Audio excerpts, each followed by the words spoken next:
Pickshine, and y'all have bought a bunch of the stuff, then yes, Tiberius tried to and successfully snuck around back. But then when you were about to take something, a glyph activated and it made you freeze. It stuck you in place, and informed or in some way let Pickshine know. And so he pulled you out and he said, "Get your friend out of here." And actually, I think Gallant, you had to pay him because he said that those booby traps weren't cheap to reset. So someone paid him some money to. Uh,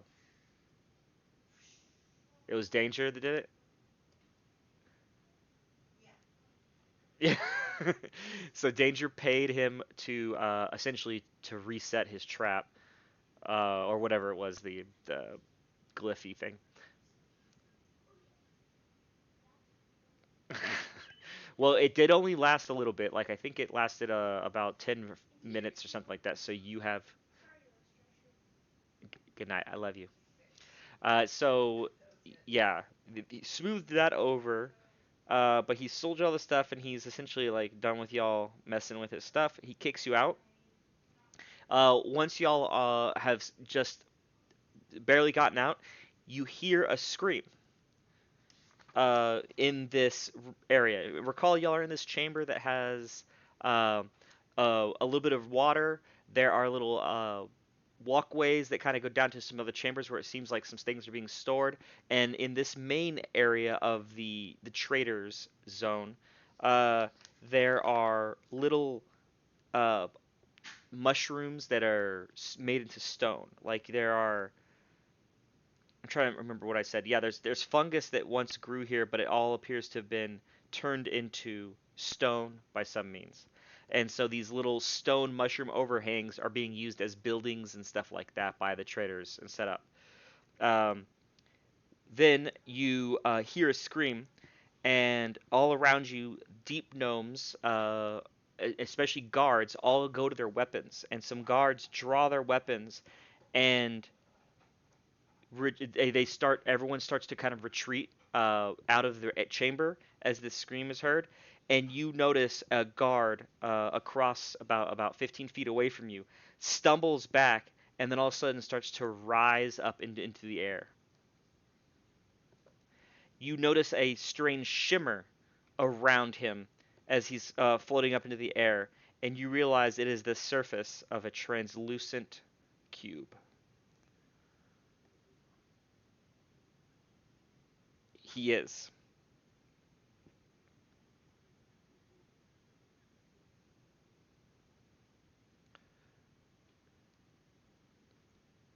I'm trying to think of what he would say.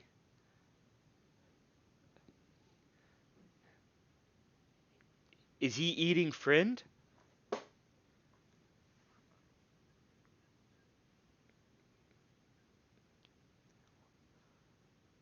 And as you ask that, you see Globagul's both of his eyes uh, fixate on this translucent uh, prism, this cube in front of him, and he slides towards it. Globagula has a translucent greenness to him, but this creature that is picking up this guard is perfectly clear. Gonna say goodnight? Oh, I love you. Good night, buddy. Okay. All right. You see this gelatinous cube that has engulfed him, and Globagul comes up, and you see Globagul stop a couple inches from him, and it almost seems like he's jiggling Jello style.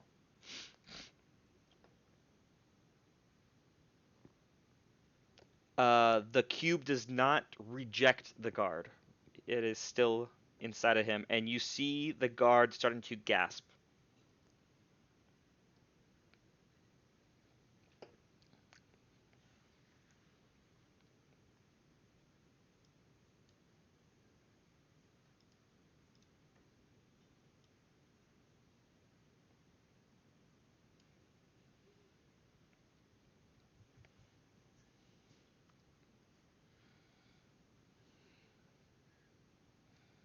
Mm-hmm.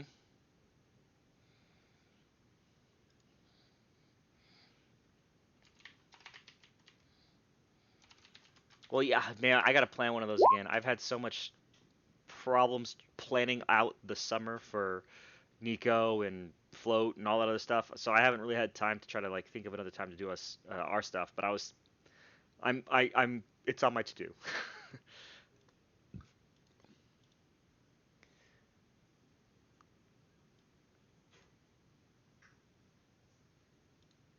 Okay. No, yeah, I'm gonna let y'all guys just three man this. There you go. It's like you guys got this. He just rubs his cloaca and goes, mm-hmm, like it's a crystal ball or something.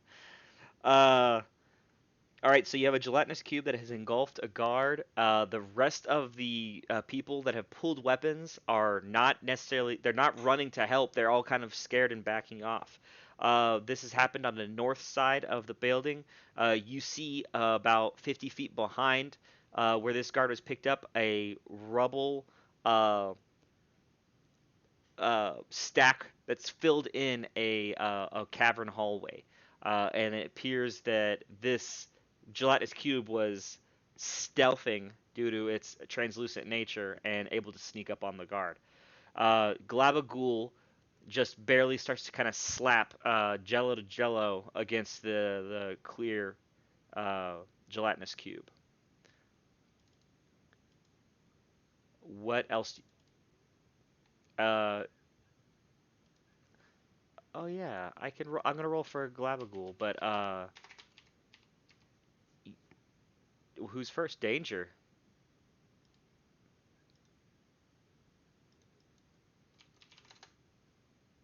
You're first.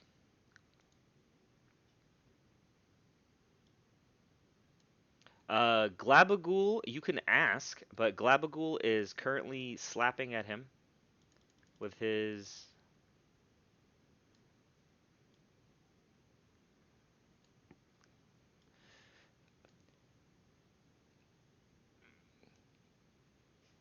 Won't let friend go. Won't talk. Can't talk.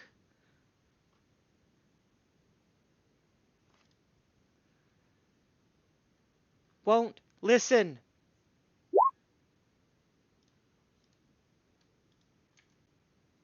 All right. All right. That is a hit.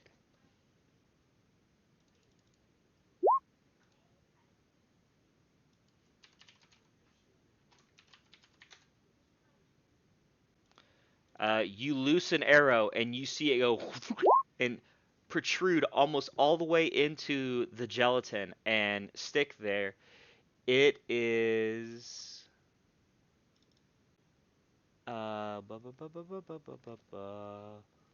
Oh, it doesn't. It does damage. Okay. You see it cut a gash into the gelatin, allowing, like, making it even more visible than before. This somewhat clear cube, as you deal damage, kind of causes a little bit of refraction in an area, like as if it were a crack in glass, and you're able to see where your arrow went in and the arrow floating into this space behind that gash.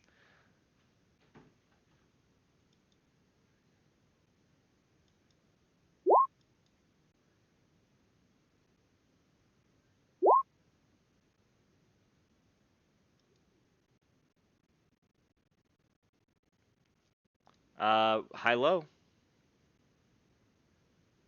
Oh, yeah, yeah, yeah. No, no. Then I'm sorry. 40 damage. Nice. Okay.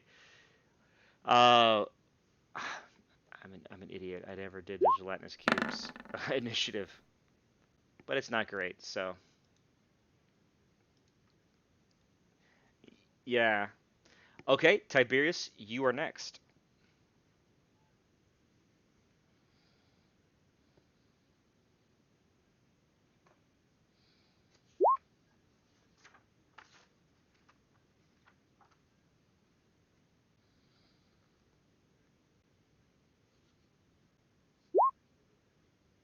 Yeah, there are lots of stony protrusions and places to hide in here. This area is pretty very well lit comparatively. Like it all has a dim glow, but there's all those uh, pieces of glowing fungus. There are fire beetles in cages, and all these other little things that cast a pretty even glow everywhere here.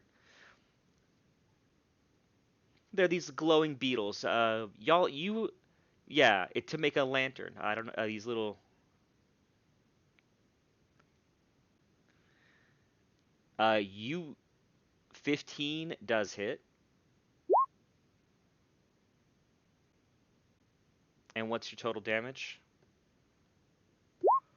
Wow, did you nat one twice on your? Oh, but you get advantage though, right? So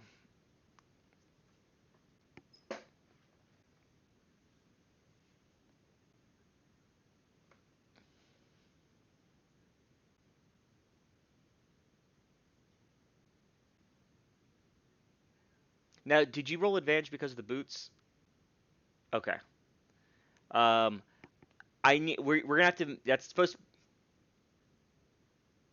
The cloak does it? Okay, the cloak will definitely give you the advantage. The boots are situationally advantageous. So whenever it's sound specifically, like if you're trying to sneak up on someone, that specifically is like if they have vision of you and you're stealthing to break vision, then the boots aren't going to apply there. So we got to make sure we don't overdo it. But the cloak definitely will help you here. Um, all right. As he still is wearing it, yes. Yeah, because y'all you put it on when y'all were in Gracklestug to kind of cover up some of your iconography and things like that.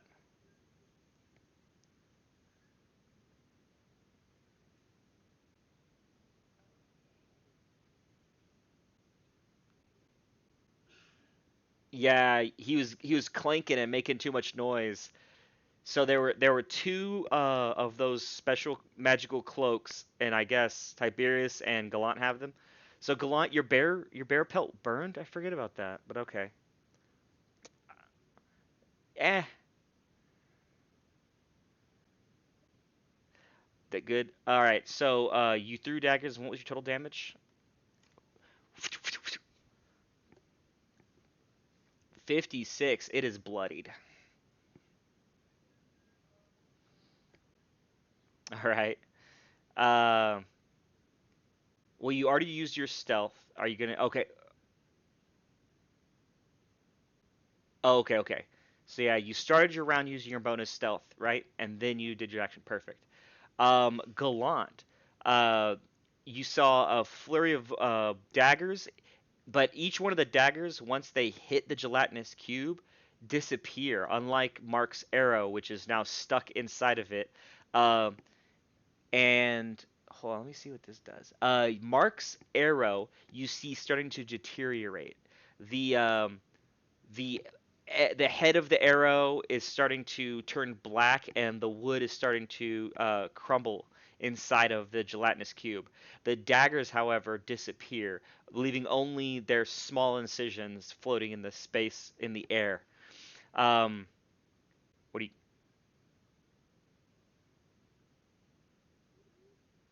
Oh, so you cast out your sun blade. All right. Adding to the glow of the room, you lash out with your weapon.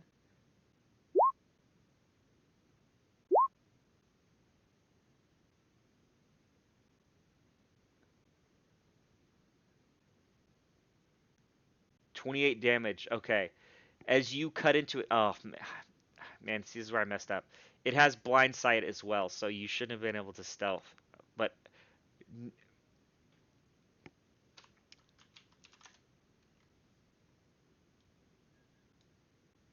20 points, okay. Sorry. All right, so what's your damage, Enrique? As you 28. All right, as you swipe out, you cut into it, leaving a massive singed gash in the gelatinous cube. This toasted area of gelatin making it much more visible, and you are able to see the cube, this large rupture in front of you as you burnt at it. Um, the person inside sees this cut that you just made, and this guard like almost starts to try to push his foot towards it. It looks like a bad version of trying to swim, kind of, and he cannot get his legs down. Um, he pushes, and yeah, so I'm gonna do a strength roll for the guard real quick. And so even with your cut, he is not able to push his way out, but his foot starts to kind of come out of the gelatin into the opening you just cut. Um, you slashed at it. Was that one attack or two that you just did? Two? Okay.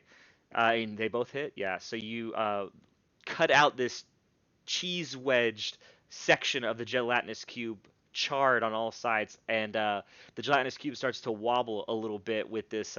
It's an undercut, almost like you would a tree. And as it's wobbling, it lashes out with its pseudopod at you. Well, no, Tiberius. So is a 20 Gallant? Is a 20 a miss? Okay, for now, it's a miss for now, or it's a hit.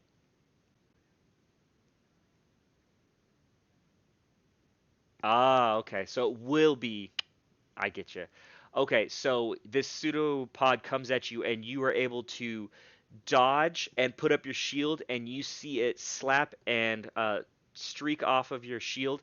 And as you just barely went out of the way, it you're able to also block Tiberius behind you. But you, Tiberius, see this slimy snot slap on the ground in front of you, and then retract and like kind of suck back in like a starfish pulling its stomach in, and it absorbs this pseudopod back into its form. Um, and it starts to move. As it starts to try to move away, it's going to give an opportunity attack to you, I guess, Gallant. Go for it. It starts to head towards the rubble. As it does so, you strike out again, hitting it with 9 damage. As you strike it this time, like a good woodsman, you are able to chop this slime down. It falls over, and you see this. You can still only somewhat make out the shape from all of the damage y'all have been doing to it, and mainly from the guard that's inside of it. You see this guard topple over, but then all of a sudden he kind of slowly sinks down to the ground as this old gelatinous cube liquefies and turns into a puddle on the ground. It disintegrates, and the guard is like, oh my god, fuck that, oh god.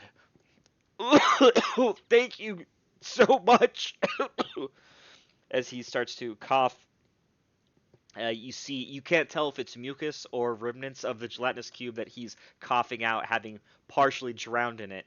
Uh, Tiberius, you had a much better time being inside of the slime than he has.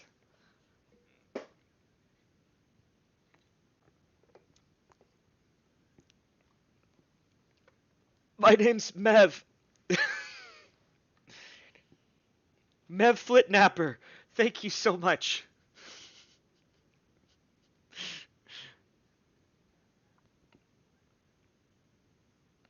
Why isn't that one trying to eat me? As he points to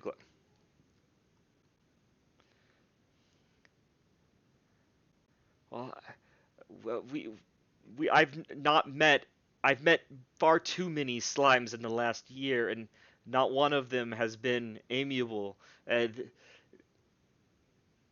A green pseudopod comes out, and he's like, "Please, I too soon, too soon." Roll intimidation.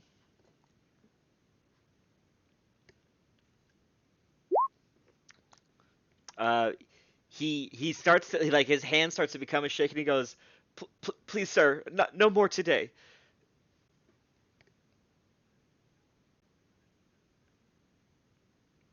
All right. And you shove your hand into the pseudopod, and you start, and it starts to it almost is like the pseudopod starts to get looser and rope style, like bounce up and down as you shake it. And then as soon as you're done with the shake, it becomes rigid enough to retract back again. friends. Yeah, they do float in a slightly like just a little bit out of sync. He can't blink. These eyes are unblinking, floating in the head, and they just kind of get a little bit farther apart, and then they kind of pull back together. They're doing their own thing in there, and it's not anything that you can relate to a human or anything else.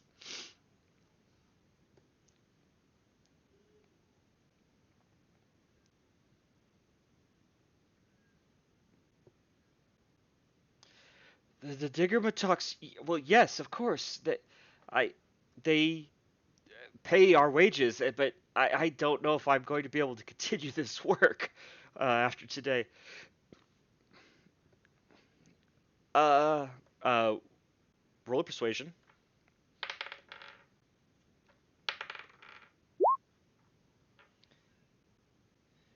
Well, I don't have much, sir.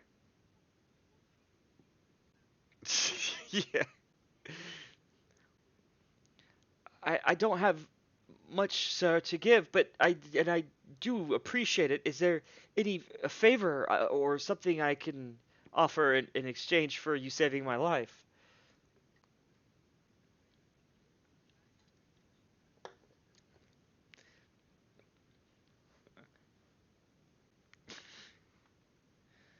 You know how when a chick kisses you, there he is.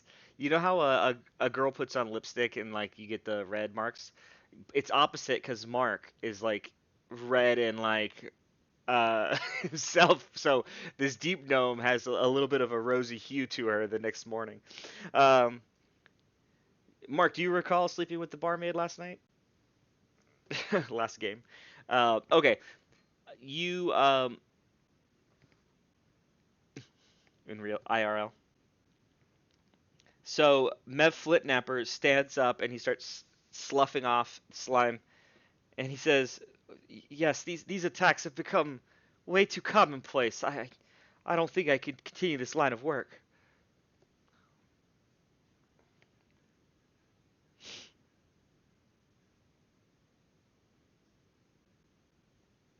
All right, now you don't own the bar, you own the hotel, right? No, no, no. So the place where you were sleeping that one time. No, yeah, the bar you did not. You bought the inn, not the.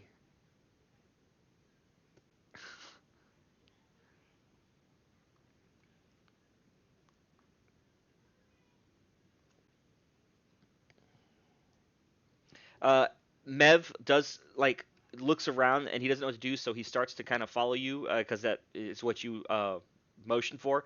As that happens, you start to see people's heads start to come back. A quietness kind of falls on the area. You hear the light sounds of shink as swords and things are kind of re-scabbard, put back in their scabbards, and people just kind of slowly start coming back around. The guard who was standing by this area with Mev walks up and you see him kind of like kicking the dust and noticing where the dust isn't coming up because there's some liquid on the ground, and he's like kicking it with his boot and poking at it with his sword. Where are you walking to?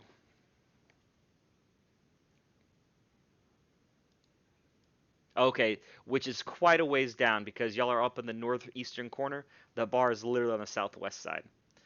The first stop you're going to go through on the way there is the area where you see druids practicing some rituals moving around stone.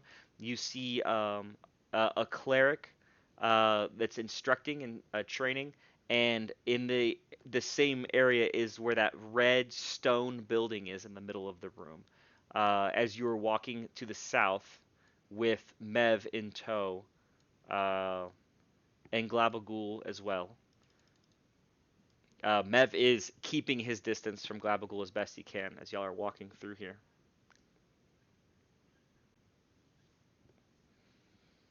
He just got attacked.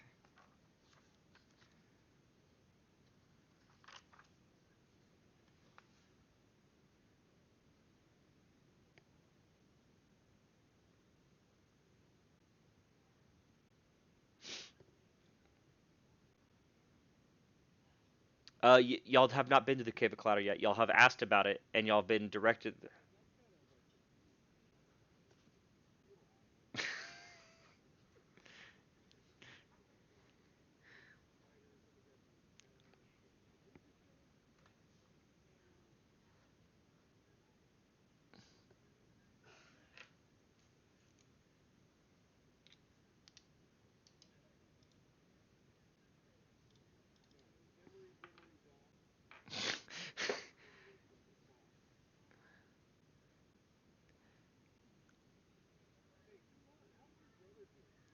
He did talk to them the last time. Yeah, Gallant, you there? Okay.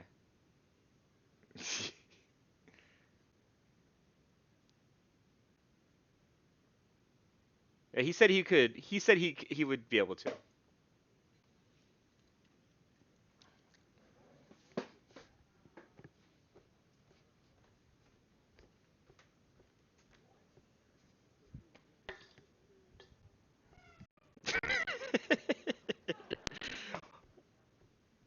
Most of them were full elves. Yeah.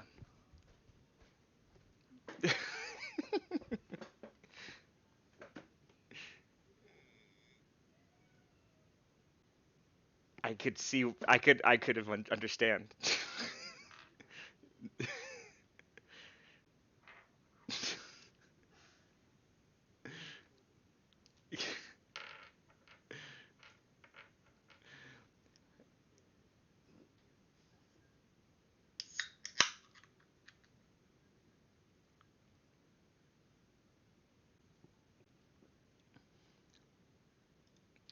Gold Whisker Baron or Gold Whisker Warrens, which is to the north of you guys. There are areas that are cordoned off essentially because of dangerous stuff around the city. They've only just kind of started re-inhabiting it, so there's dangerous sections of the town that they have cordoned off by doors or stones, and that's what correct.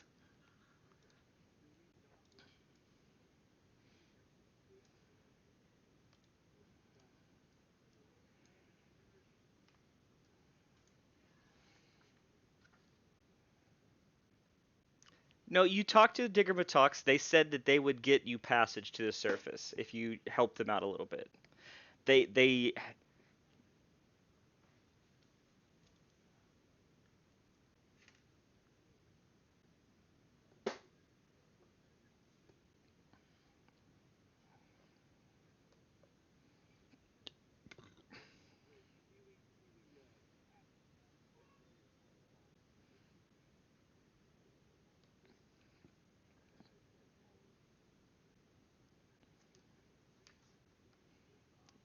Mev, yes. Ah, okay.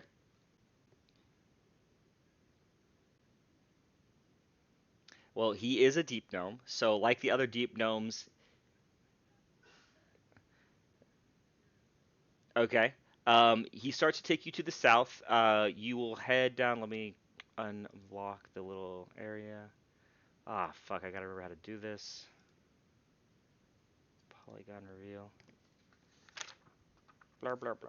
Okay, so he will take you downtown to Browntown.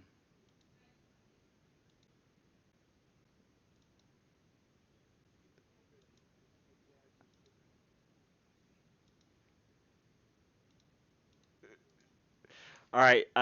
He will take you down to this section on the southeast, which is one of the last sections y'all haven't walked through. Um, you have a little bit of like this residential area to the west that you still haven't explored, but otherwise, this is the one of the last places.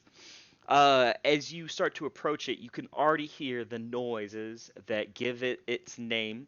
It is normal daytime now. Y'all kind of rolled up later yesterday, but y'all can hear the ting ting ting of a mini smiths working. You pull up. There's a lot of people working with leather and crude metal items. There's a lot of gear being serviced. You can see people coming from the mines with their picks and things like that, which are getting sharpened and fixed, like just upkeep. There's a lot of people with, like I said, with the leather work and stuff like that. You see picks, darts, daggers, ring mail, scale mail, chain mail, and you see basic swords and shields to a lesser extent, and you do see a smattering of dark metal items like those from Gracklestug. They only constitute about 5% or less, but you do see them occasionally sprinkled in. There appears to be a lot of picks specifically that were being made out of this black stuff. It looks like even you see one that looks like a dwarven sword that was made into a pick out of this black ore.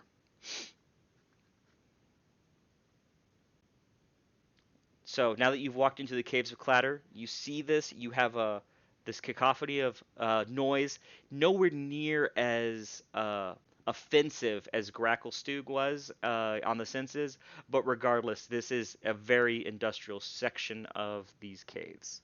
What do y'all want to do or ask?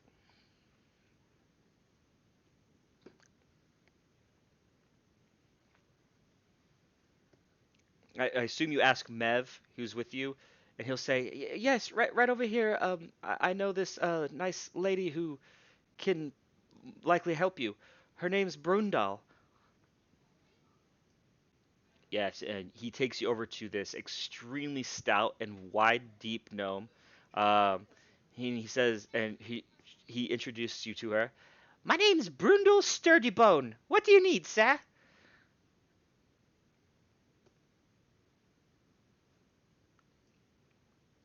Okay, you present to her the boots, which are leather, and you have on greaves, correct? So you have metal coverings essentially for your feet. Um, she offers to.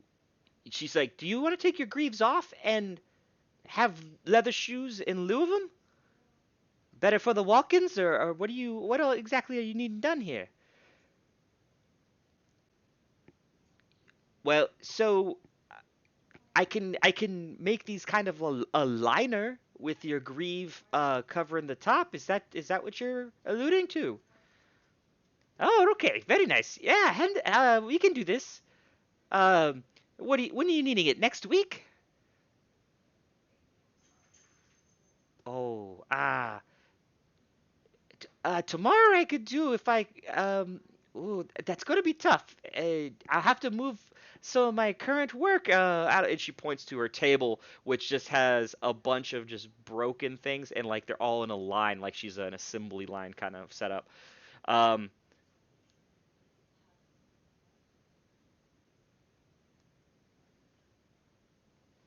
okay. And she goes, "Well, if I had to move this around, I might be able to get to it tomorrow. Have it done by tomorrow."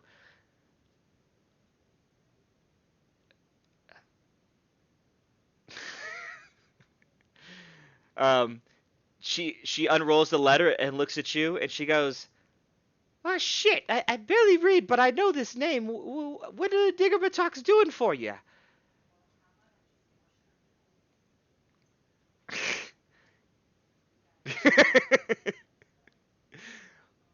Oh, well, if it's for Cinny, I'm sure. Yes, I can make this happen. Go ahead and roll a persuasion check. Just to,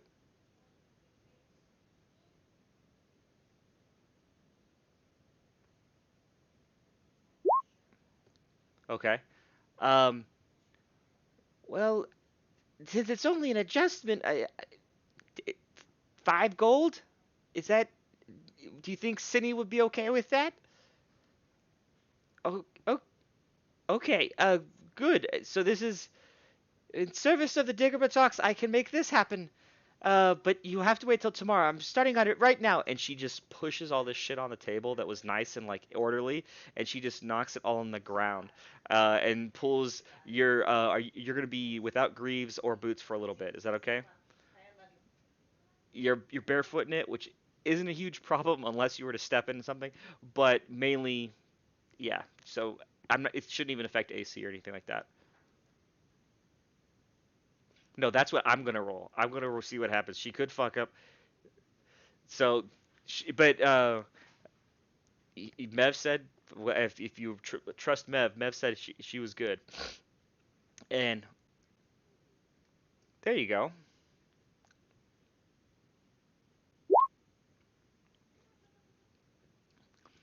You don't see a whole lot of leather work around to gain insight from, but there's a lot of uh, pieces of leather that look like they're tying things together. But yeah, she makes things. You see a piece of chainmail in the back, so you're like, all right, armor. Yeah, if you are.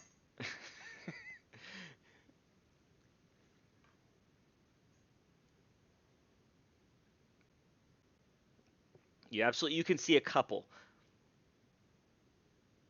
All right, so you walk over to another smith, and you see a guy who, even for a deep gnome, looks really, really like dark, and you see him like smear, and you realize there's like soot on him in addition, or like other grease maybe, or something in addition to his grayish dark skin. As he smears this, he goes, "Ah, what do you need?"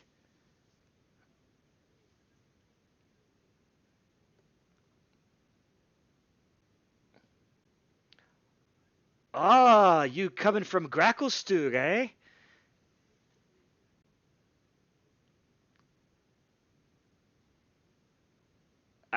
We could definitely use them. Let me go get my boss man, and he'll come out and haggle with you, eh?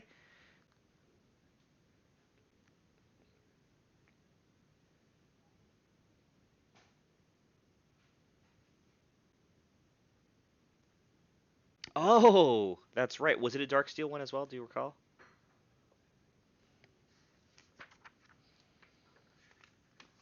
Okay. Let me double check that because I think I don't.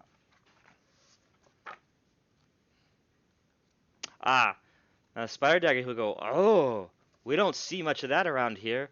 That might be harder to move, but also could catch you a good penny.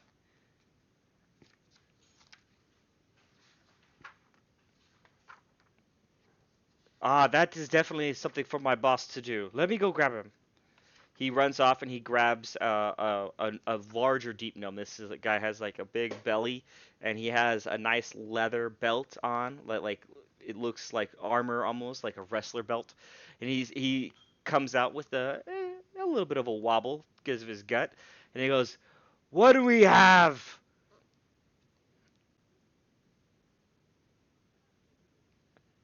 Yes, time is money. I can't be afford to be charming.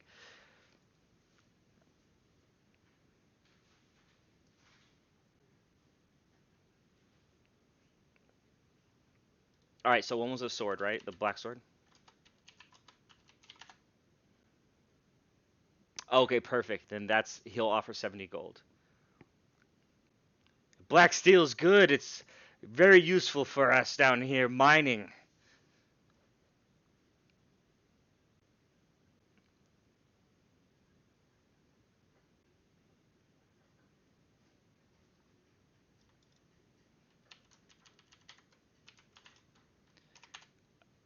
So he goes, ah, another black steel mace. Yes, I could tell this was. I can sell this as is. We can use it for excavating.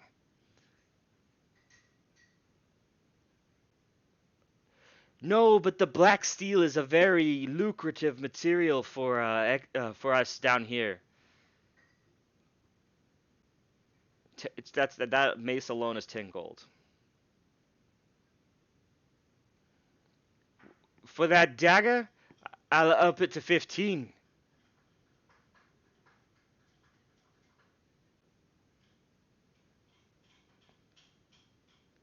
No, I don't have use for that. But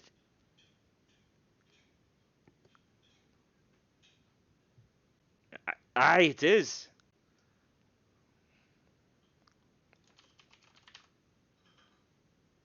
Um, he looks at it and he goes, "This is a very keen dagger. It stays sharp very long. It has been used to fight my peoples, and we would love to be able to turn it back on the same throats that came and took our city.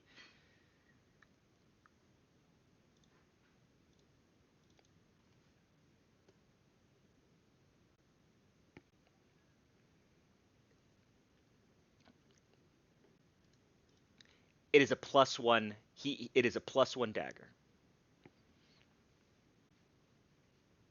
Oh, keen daggers are a thing. My bad. Yeah, so it is ornate and it is a very fine quality, fine enough quality that it is a plus one dagger, which constitutes a magical item. But it doesn't have any innate magical abilities. It is a plus one dagger to you, but with the hilt of the spider on it to be a visual identifier that it is drow origin.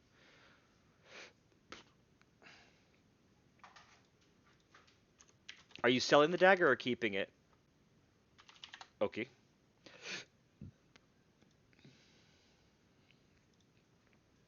Jesus Christ. Yeah.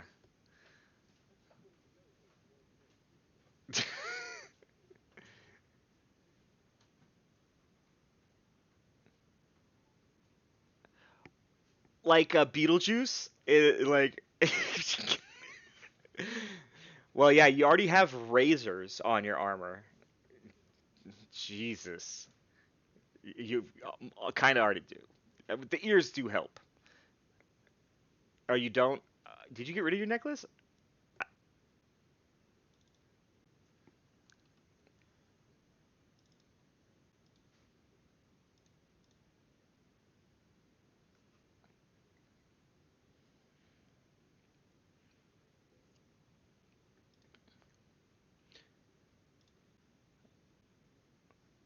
All right, you just unloaded a bunch of stuff and made some money. Gallant has his boots in the hands of Sturdy Bone. And is there anything else any of y'all need?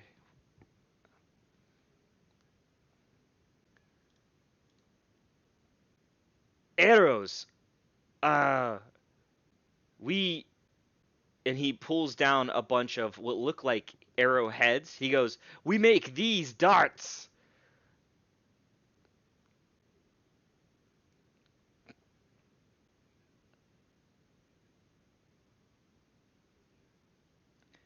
Sh- Show me one. Show me one.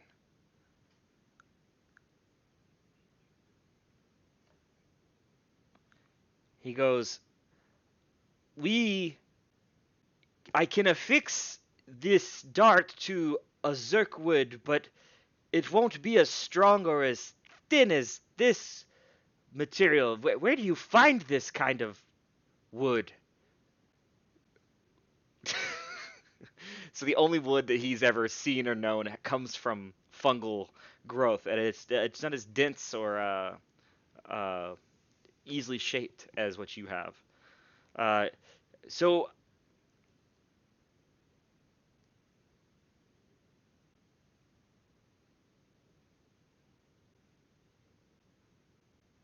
you want to do so you want him to make a solid metal one? Okay. Um.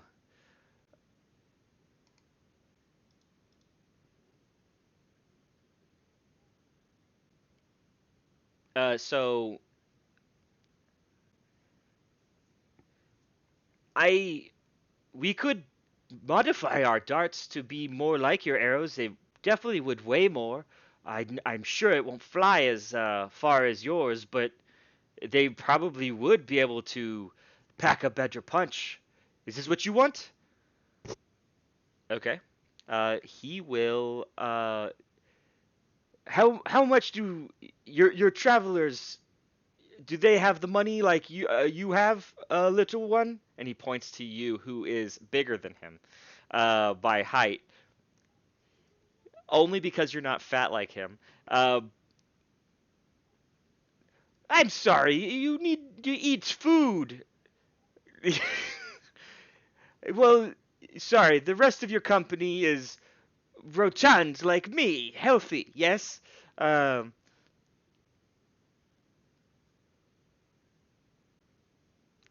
Probably not.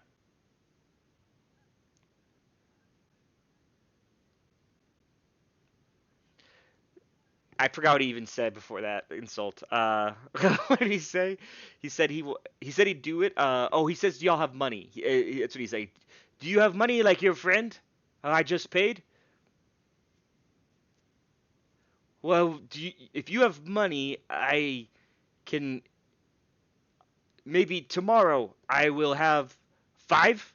I can turn all these darts, and he has like a pile of these darts. And darts are like about almost a foot long. They're like 8-inch long pieces of metal that are like long arrowheads made to be thrown. So you could see how he would be able to modify and make this into something like what you're asking. He says, I can have five made by tomorrow for you to try, yes? Okay, you bring your coin, I will have this ready. Alright, and he waddles back off. Why is my phone thinking I'm talking to him? That's exactly what I'm imagining in my head. I tried not to like do the exact voice of him, but I was getting there near the end.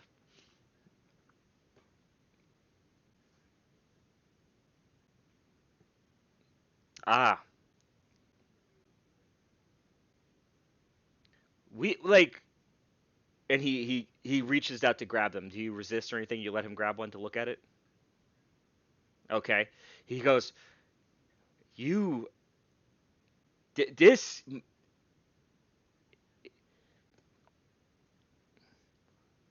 oh, ah, the, why does this wood bite?" And he pulls a splinter out of his finger.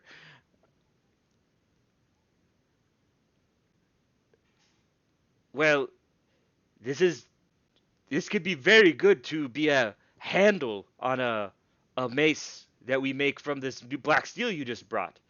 Uh, you where do you find this type of fungus?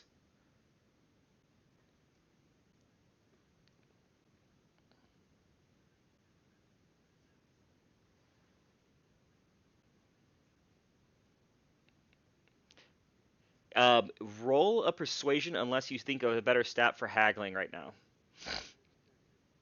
And you got guidance. Holy shit. I will give you 5 gold each for this to make. Jesus Christ. I will give you 8 gold each.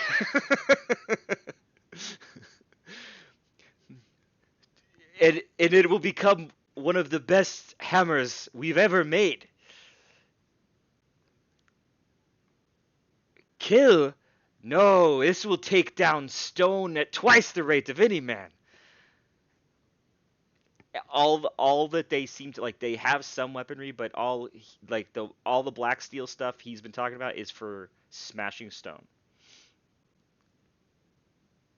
Oh, you muted. Oh, he muted himself. Yeah. So anyway, he said 8 gold each, so he'll buy the two brooms for 16. That's stupid. That's like that's like 100% markup. Well,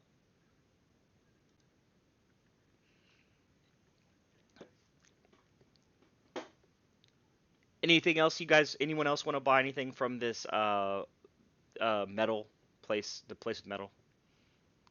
They do not have fine works like you found in Gracklestug, but they can do things for you. I'm sorry, what were you gonna? No, but your rogue has a cool blue liquid he might need to talk to you about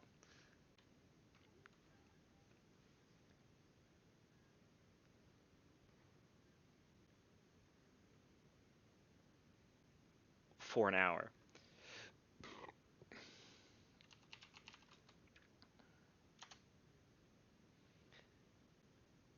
Uh, yeah. So that was from the alchemist that y'all spoke to in the traders section.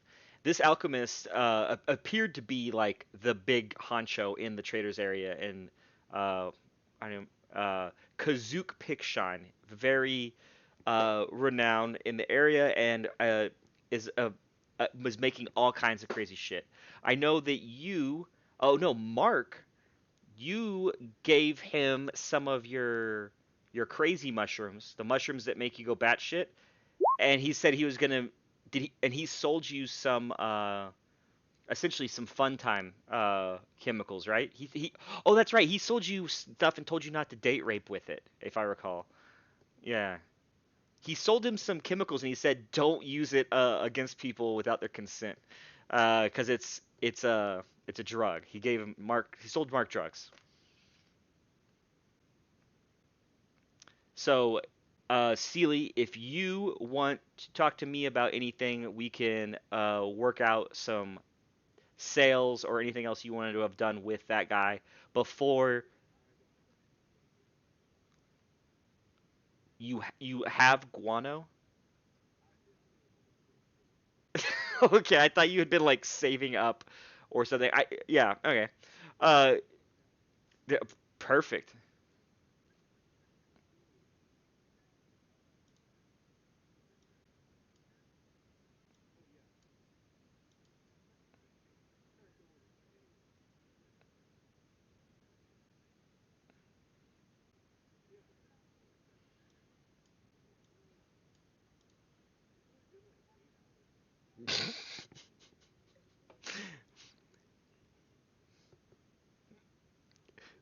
Not a month.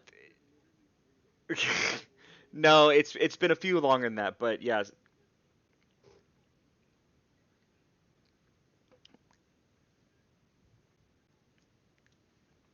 it's not. It hasn't been a month, but it has been over a week. Yeah, for sure. Regardless, Jay. Oh, he was so upset he left.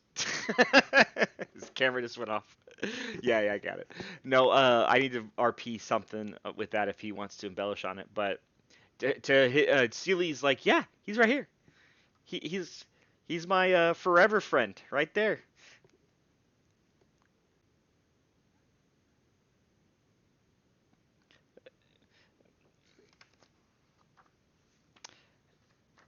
Well, the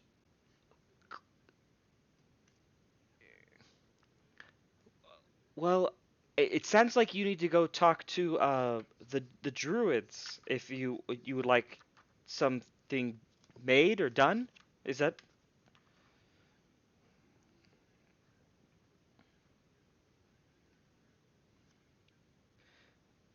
uh I obviously cannot condone stealing, but like I said, I don't think I'm going to be a guard anymore.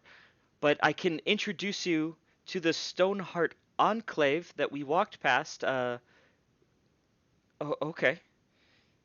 Um, he started to become a little bit more familiar with your very direct nature, and he takes you up towards the building you've walked past twice. This temple, this red stone temple that has little flecks of crystal in it, and what is it? This you still see outside some people that are practicing. You see people that are wearing like loose string leather. They're not really wearing armor at all, but they have just like tassels of leather, and they are doing motions like earthbenders working, and you see stones sliding across the ground and sand forming. They're like little sand castles and shit like that. And what? Hey, practice is practice. Um, as you were walking in, you also notice a very large, this is about a 25-foot tall stone golem like thing that's walking. And it is walking out of this chamber to the northwest with one of these characters with leather on his waist. And you see this stone creature walking outside of the room as Mev brings you in to this area. You also see to the south of this chamber. Here, I'm going to put y'all in the right spots so y'all can know. Boop. You see this building in the middle. This rectangular building is the red building. It is called the Ruby in the Rough. This is the temple. Uh, this is where the Earth Callers worship Segojan, the god of the deep and earth and nature. And these followers are taught by, and what's the kid's name?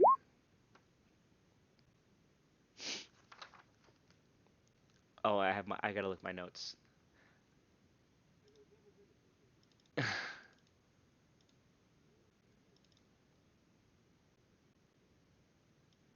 Oh, uh, Glyphic Shroomlight, and he points to the person who's leading that class to the west outside of the temple. He says maybe they would be able to help you.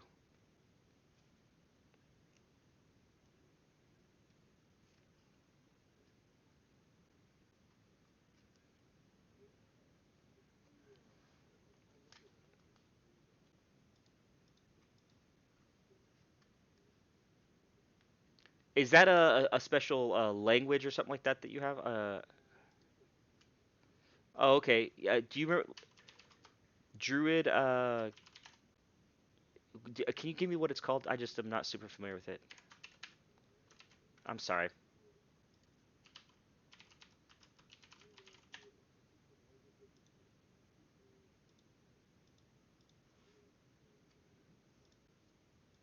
Ah, okay.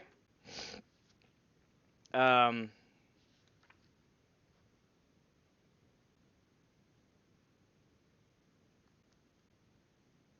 okay, so in Druidic, you see to the on the south side of this place, there is a little bit of a stairs that kind of leads down to a chamber, and you see where it says oh, what the fuck's it called?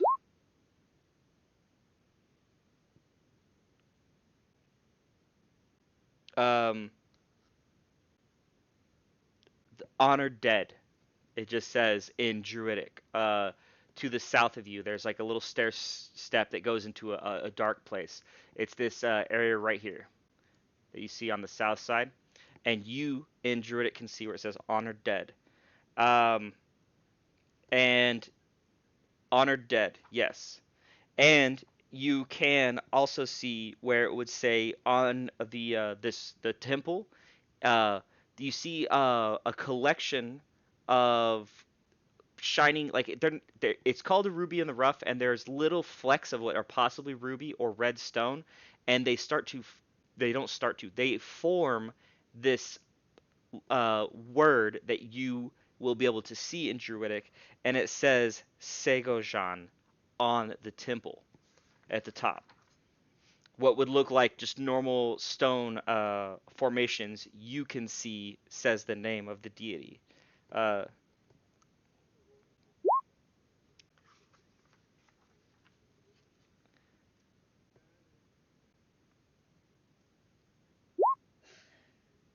Perfect. 50. Yeah.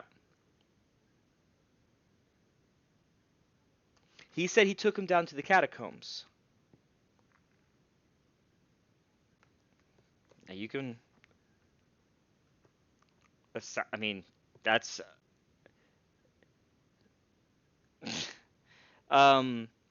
Yes, you do know of Segojan Earthcaller as the gnome, specifically the Svirfneblin, the deep gnomes, worship this god of earth and nature. Uh, this god was thought to or was had a portal or something where he she I don't know if it's a she. It's got to be a she, right? Something like that. Let me see if Segojan's a chick. Regardless, this deity would bestow uh, elementals and help teleport or bring elementals from the Earth plane to aid in his kind and his worshippers. So he used to help create a pathway for them to ferry Earth elementals in to do their bidding. Uh, yes, Segojan, and I will type it in. Um, And it is a male. Deep gnome deity. Yep. I can't promise if you're gonna Google it that I have much else. Oh yeah, that's it. Shay Gojan Earth Color. I can't promise that everything like on a wiki page aligns with the one here, but in this world, you know of them having a beneficial relationship with his worshippers that helped give them essentially.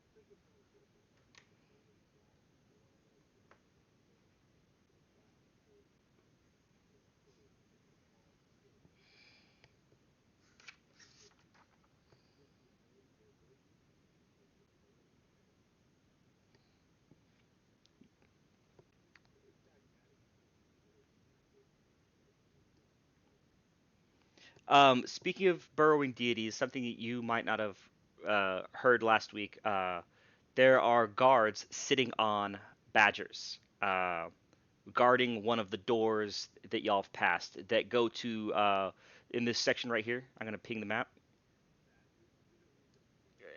Well, these guys like the badgers. There was about 5 or 6 guards there. 2 of them were riding on top of badgers, standing by this door to one of the cordoned off areas of Lingdenstone.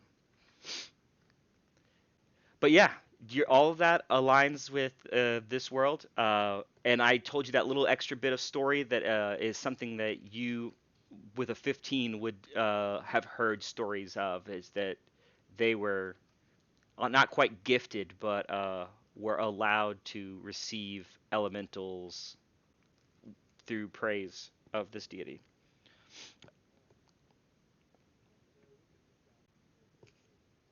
It says honored dead.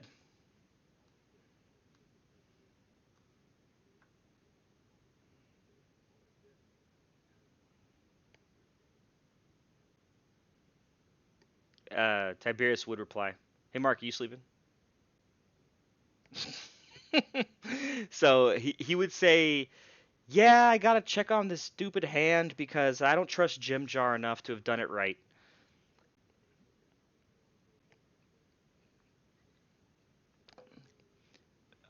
Before that happens, is there anything you wanted to do with the acolyte or the person who's leading the class that was pointed out to you? That's up here, the druid teacher. Did you want to? They are currently. You could ask him, but he is moving and teaching them how to do earth shaping and stuff like that right now.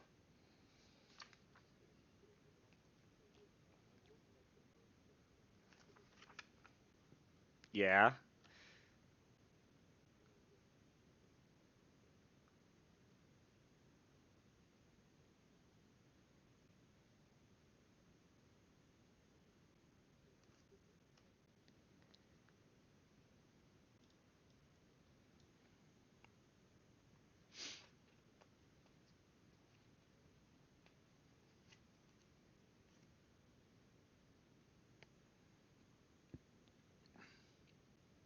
Hey, Mark. Yeah, it's okay. No, in while you're looking up the cantrip, Mark Tiberius. I mean, I'm sorry. Gallant, you got your shoes worked on. Is there any other ambitions you have in this city other than kill all evil? That's it. Okay. Oh yeah, that'd be great. There's an attuned item that gives you 2 more attuned items, right? That'd be super cool.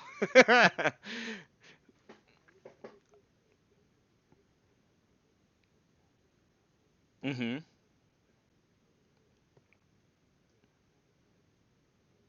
Oh, okay. Are you trying to do this discreetly or all right, roll a hand.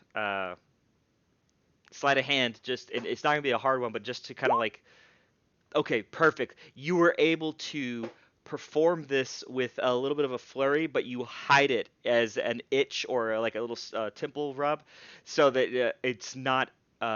At, let me see if anyone notices that it comes from you. Oops. Nope. No fucker sees you. I rolled a 4 and a 2. So yeah, no one fucking saw you. None of the people that would have noticed saw you. Um, so yeah, you just ruined that kid's day in class. Got him an F. And yeah, Sealy, now that Tiberius is here, what do you want to tell him?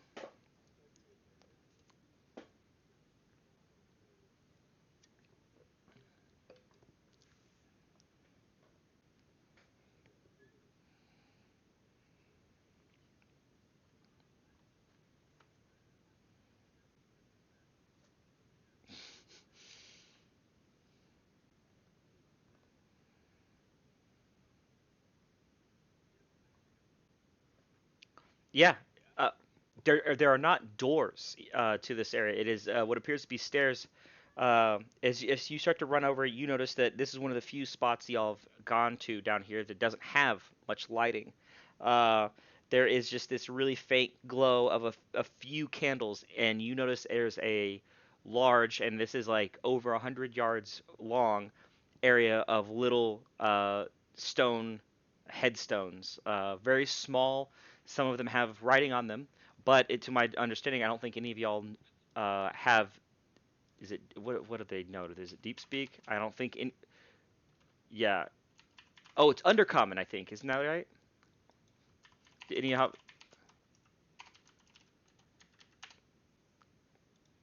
so yeah, he's chose some more. Uh,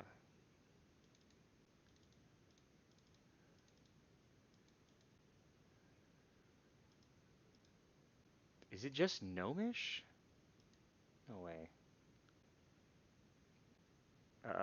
Their language is gnomish, Terran, undercommon. It'd be undercommon then. Does he know undercommon? Okay. Yeah, deep speech is the one that's known by more of the alien deep creatures. Yeah, that's like the one. What's it called? The tentacle thing that shoots you with its eye stalks. Uh, no, mind flayers and beholders know deep speak, and well, there's possibly other creatures y'all might have encountered, but I don't know. Y'all end up killing them so fast. Yeah, the mini beholder might have. I don't remember, but yeah, they need a certain intelligence level to have all that stuff. But yeah, undercommon is what you see here. Y'all can't particularly read it, but each one of them just appears to have a single line or maybe two. But often there's a dense smattering of these. Sealy and Tiberius, y'all can both roll a perception check to look out into this catacomb. All right. So you're looking at it, and see Tiberius. You're starting to try to like look at these headstones and see if you can make out anything that would make you think, or look for an area where you might see a hand, and you can't make it out. There's hundreds of these little gravestones, and you're starting to just kind of like research them all and see if you can figure out which one might be the one that Jim Jar came to. As you're looking around, Sealy is kind of taking a bigger approach to it, a more macro approach, and he sees a faint blue light that seems to be floating towards y'all. Um, as it gets a little bit closer, you notice it is a ghost, Sealy.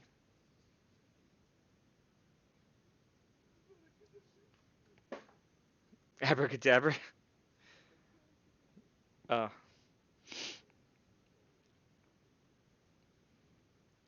oh, my bad.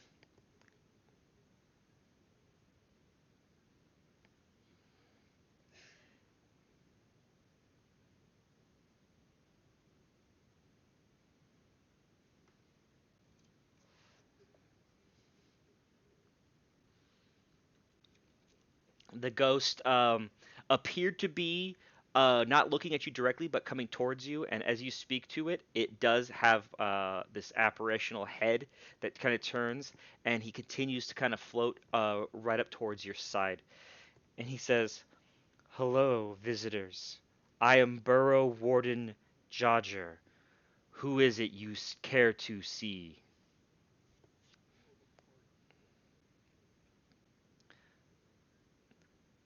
Uh, this is less of a burial and more of a remembrance, and a place to let souls come to rest. We recently had a soul allowed to finally come to rest, thanks to you see this spirit just kind of stop, like talking, and the spirit doesn't have like necessarily legs. It kind of just fades into like the glow kind of just drizzles out, not even like streaks. It just and then all of a sudden it appears to get a little bit taller. Maybe it like floated up or like more of it started to come into existence, and it says, "It was. Are, did you participate in helping bring his soul to rest?"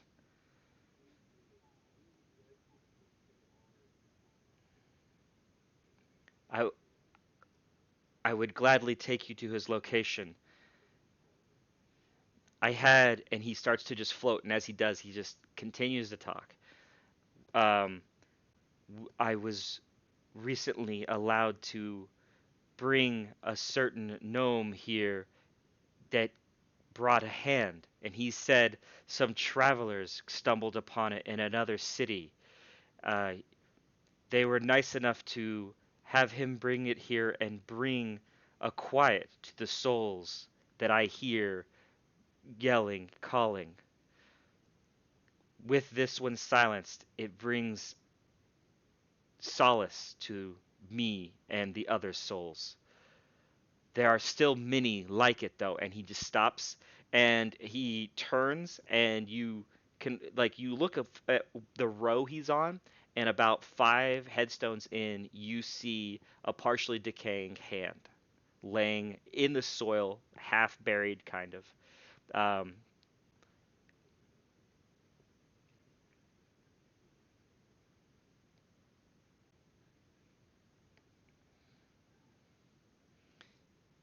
um, Go ahead.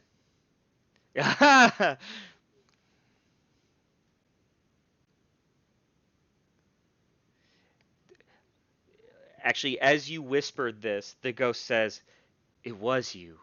Thank you for your deeds. If you are willing, there is another mad with grief in this city, haunting his old stead.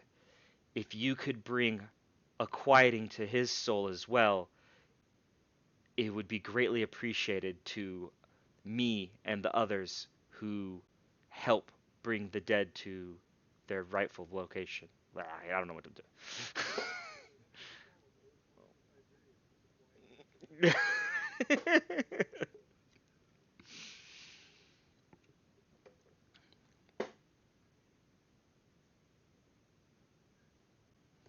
Borough Warden Jadger.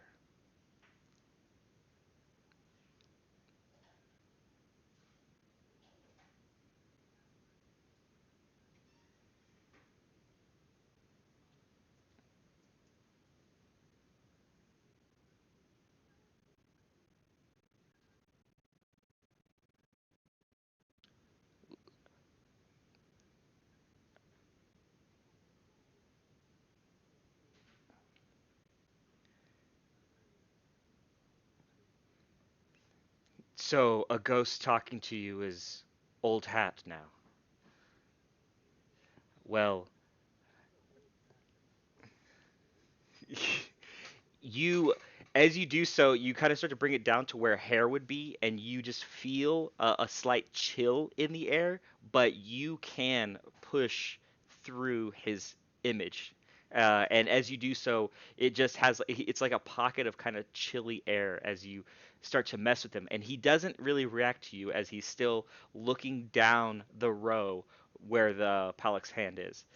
And speaking to you, he says, "I can not have any material goods, as I am not material myself, but I have been in this land longer than anyone else you might be able to speak to today.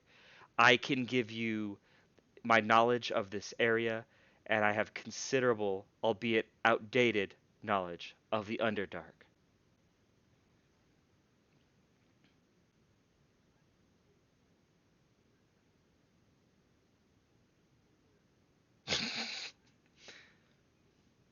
For bringing Palik's hand, I will answer any question you ask that I can answer. And if you can bring this, I will answer another question if you bring the second soul to rest. Although I will assure you it will help the residents of that area as well. These material people who you may care for more than the dead.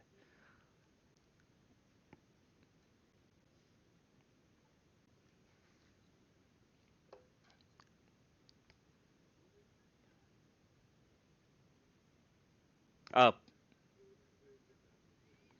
what does, yeah, yeah. So you're asking what the Borough Warden does, or ah, his name is Udhask, and he was killed during the end of the invasion by the deep gnome or the deep elves. He has not his soul longs for his house and his old residence and will not settle down and come to the place where souls should lie. We need you to go settle whatever is holding him back.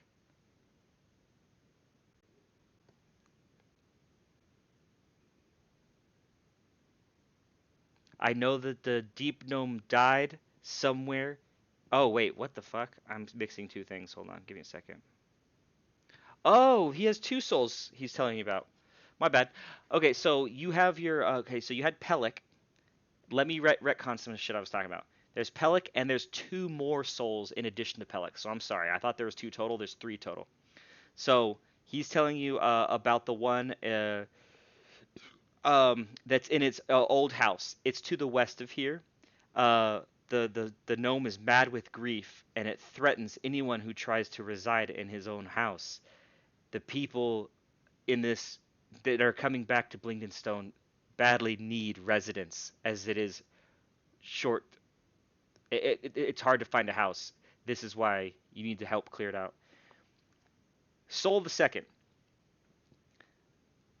much like you have done, Vazook is the bad gnome. Vazook. The second soul is farther and harder to come by. His remains reside somewhere in Rockblight.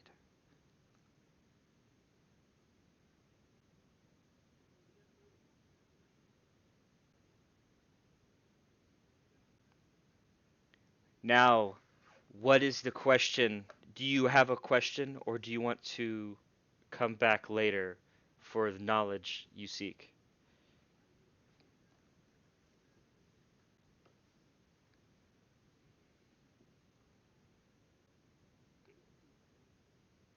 Yeah, of the catacombs? Ah, there are many paths that lead to. Ah, well, let me. Here, just hand me your pencil. You see it fall through his hand.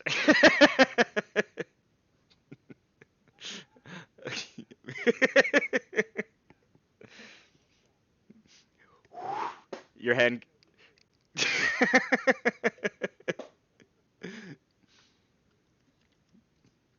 Yeah, he's doing. Yeah, I got it. Well, Mark's gonna get his armor piercing arrows. So, um, okay,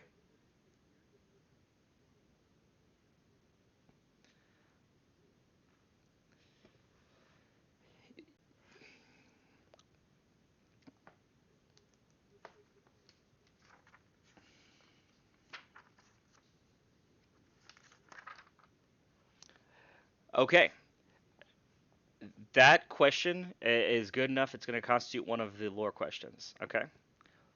No, no, no, no, no. This is good. This is good. Um, there is a cavern to the west of Blingdenstone known as Intamox Boon. It is a place that has a summoning stone that was used to bring elementals. One of fuck the names. One of Segojan's princes, Intamoc, used to usher between the veils of this land and the one of stone, help bring empowered elementals across. But even in the time of the Drow invasion, I don't think they knew of its location. And much of this land has changed since I resided in material form. All I recall is it's to the west.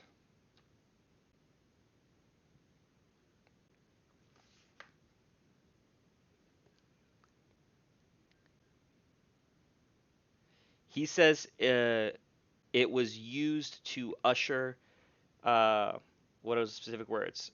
Empowered elementals with the Prince Intamoc, and that's why it's called Intamoc's Boon. Uh, and it was used. It is suffused. The entire cavern is suffused with energies, and this circle is a gateway between this world and the one of Earth.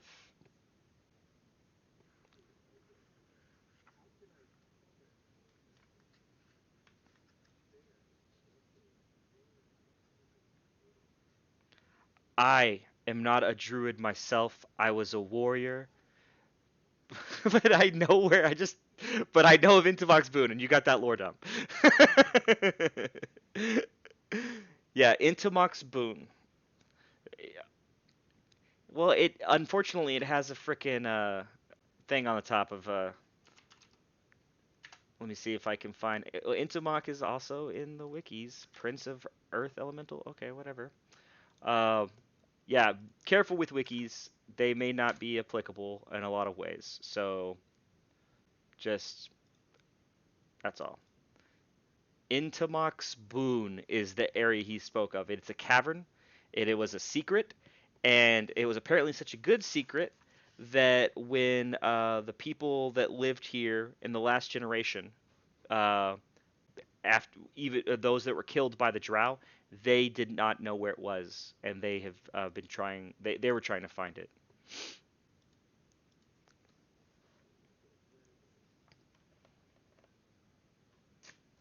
Jadger, you said it right. Yeah, it's like Badger with a J. Jadger. You're trying to do it wrong.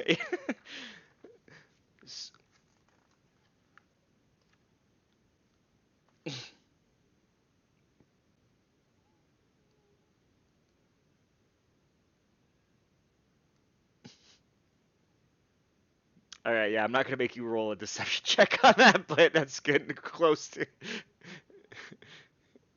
No, no, no, no. Yeah. Well, yeah, you could absolutely leave, but yeah, if you're not trying to get information out of him by lying, then you don't have to roll.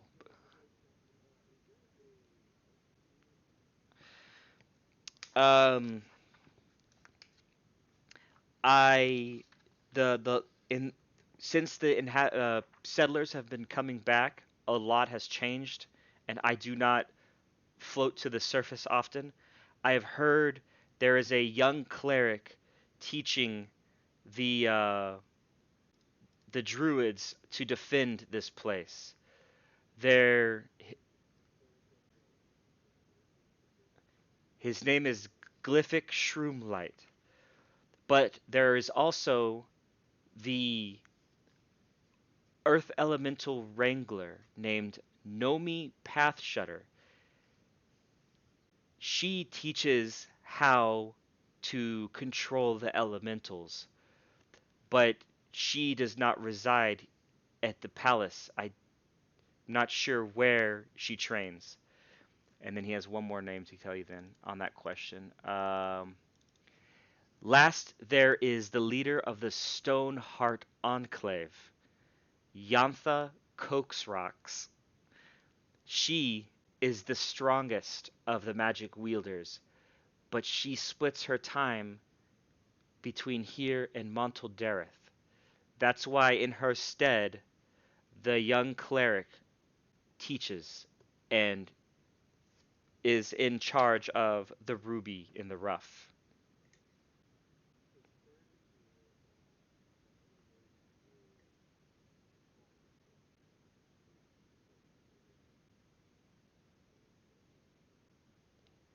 The one that teaches how to control elementals, yes.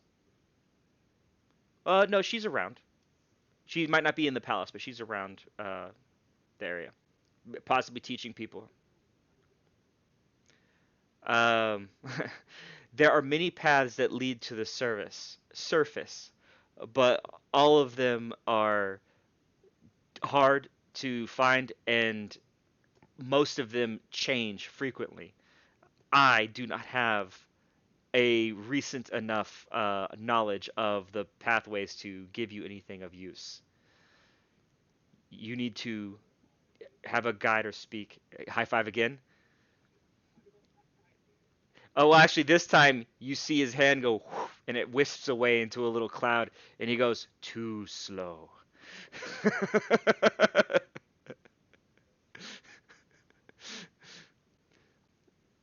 All right.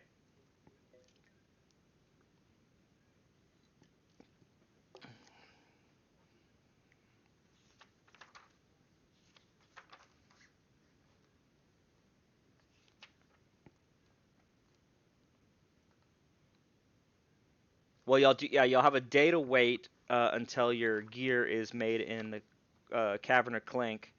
Um, So yeah, you have the Gold Whisker Warren area, where they want you to clear out or be diplomatic. You got to take the your two guys up there, or you've been asked to by Jim Jar. Let me see. Um, yes, JD needs to know this.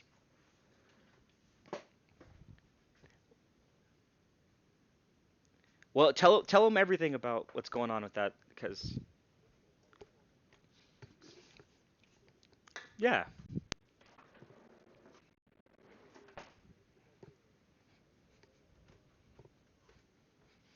So, but as far as something you've heard, that last game when I was playing you, I played you as intrigued because Rock Blight has an issue. One of the reasons it's cordoned off is that Earth elementals, which are being used by people here, that were left over. There's no more.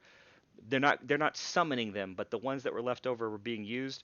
And when they went to the Rock Blight area, which is southeast, uh, a couple of elementals were ripped from the control of their druids and started to fight back against them.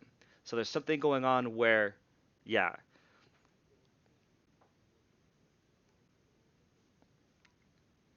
I actually don't know personally as a DM or in game. It does? Okay. Well, it's okay.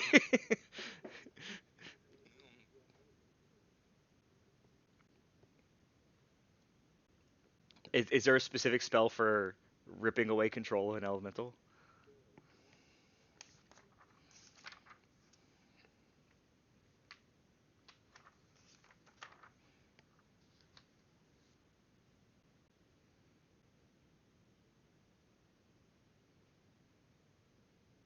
All right, so behind the veil, essentially the thing is you have these quests. The deep gnomes have told you about how they have welcomed you into the city, but they do not necessarily want a whole lot of intel to be easily taken out. That's why they were very cautious about the people coming in and like checking you guys for magical this coverings or images.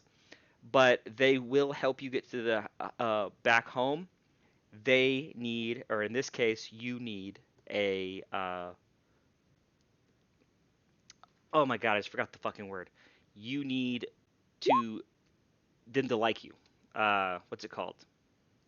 Uh, like how everyone in Aerodale loves you guys. Y'all did enough things that y'all gained. Yes, you need renown. Jesus Christ, that's the word I was looking for. So as soon as you get enough renown, they will essentially take you up. And I think the Diggermatox kind of alluded to that, right? But just for y'all to know, I know y'all have been asking that question a lot. Bluntly, I want y'all to know that's what you need to be able to get taken back up as a little bit of renown. Okay? You already have a small amount of renown because of the whole hand quest that you decided to do. So that is nice. That was an optional thing that you did, and it already has given you a little bit of a leg up, but that's where you're at right now.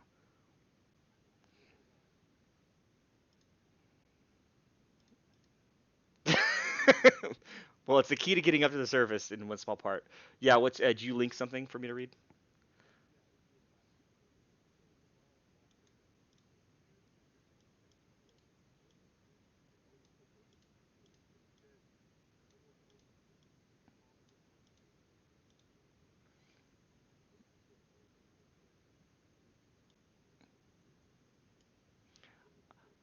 Okay, that's perfect. I will say, in this situation specifically, they do not disappear.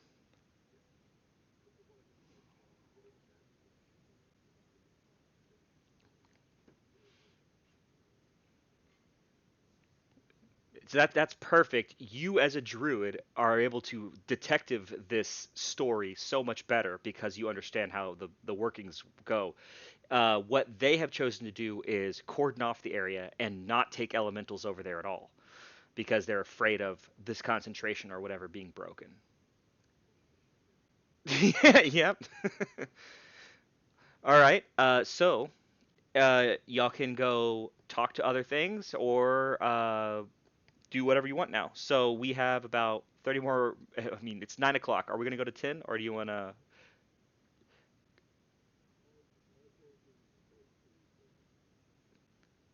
Yeah, I know. I can see and hear it. Do you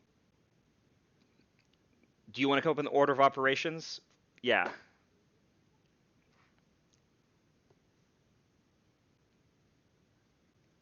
Well, no, you could just say fuck it and go drink at the inn for a whole day if you wanted, and wait for your boots and stuff to get done.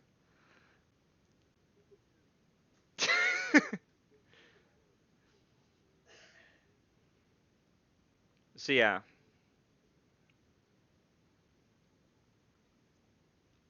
Of the quests.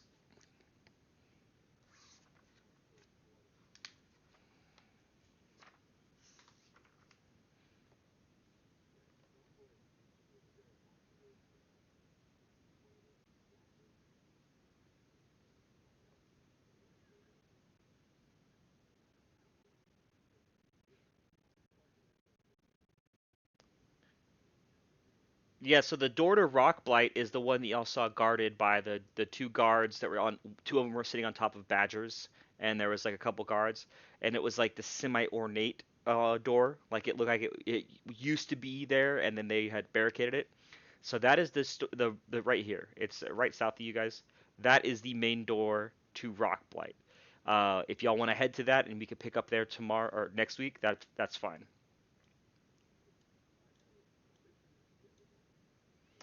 Yeah,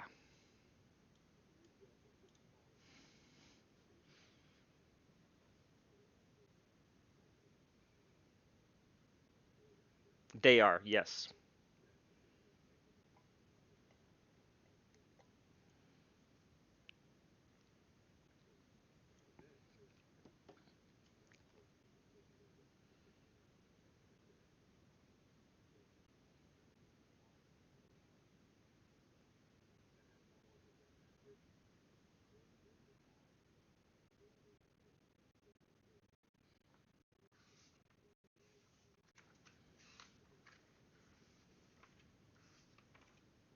At least for you, as a druid, yes, that'd be the ones that you'd want to.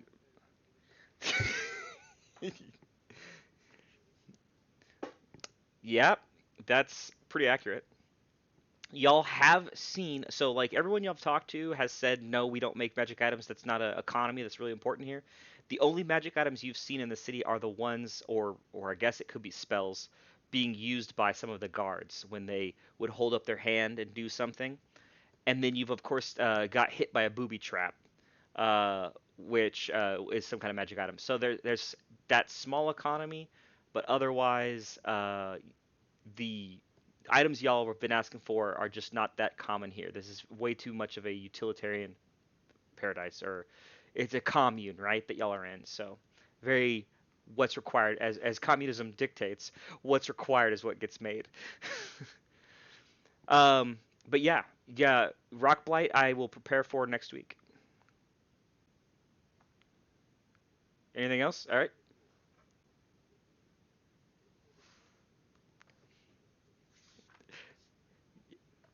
I will try. I will, yeah. If you do rock blight, I won't have to look at the book as much because I'll prepare. But otherwise, I will do whatever y'all want. It just might require me to look up fucking weird words every once in a while or names. All right, love you guys. Night.